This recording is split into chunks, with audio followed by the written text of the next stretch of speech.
Good evening, this is Walter Cronkite CBS News. It was the early 1960s. A handsome young senator from Massachusetts had just been elected president. It was a time when presidential philandering was merely met with a wink and a nod by reporters. Discretion was the better part of valor, and being blown a lot was the better part of the presidency. The White House at the beginning of the Kennedy administration. And you are there. Do. Oh, hello there, Mimi. How are you? Oh, Mr. President, how are you, sir? Well, I'm hornier than my father and my brothers combined, but thanks for asking. Say, how would you like a tour of my wife's bedroom so I can throw you down like a cheap hooker and pound you like a table at the United Nations when Mr. Khrushchev is pissed off? Well, you've been unbelievably handsome and charismatic all this time, of course, Mr. President. I'm a horn dog. All right, let's do it. Oh. Well? Yes. Well, that'll be all, Mimi. Oh, Mr. President, thank you so much. Say, before I let you go, what do you say? I double dog dare you to blow my good friend Dave Powers. I'll show you, Mr. President. Come here, you lucky presidential aide. Blue. Say, this is wonderful. Blue. You know, I feel like I'm passing the whores of a new generation. That's almost historical, Mr. President.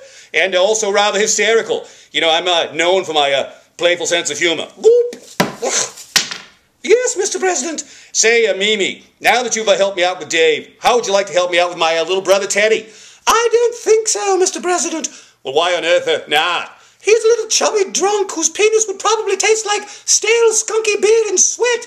Yes, sir. Point well taken. Mr. President, why won't you ever kiss me? Well, frankly, Mimi, after your performance with Mr. Powers, I suspect your mouth might taste like a stale, skunky beer and sweat. Touche, Mr. President. You'd really do have a way with words. Say, would you mind staying here while I decide how to solve this missile crisis that could inevitably lead to the nuclear destruction of the world as we know it? Why, certainly, Mr. President. Wouldn't want you to have your own little hidden missile crisis. Now that is the spirit.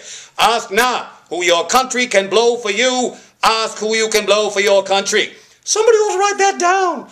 Okay, dear. Well, tell you what, I'll give you a call when I get back from Dallas. But, Mr. President, I'm getting married. And what exactly is your point? Well, yes, I see what you mean. Frankly, I look forward to seeing you upon my return with great enthusiasm. Frankly, I need another trip to Texas like I need a hole in the head.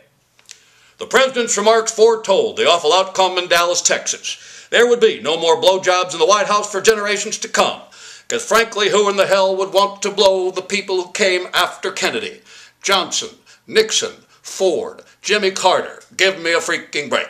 Nancy Reagan was a vapid little whore, and so the blowjobs naturally resumed, culminating with another president years later, and yet another satisfying moment or two with a modern-day intern.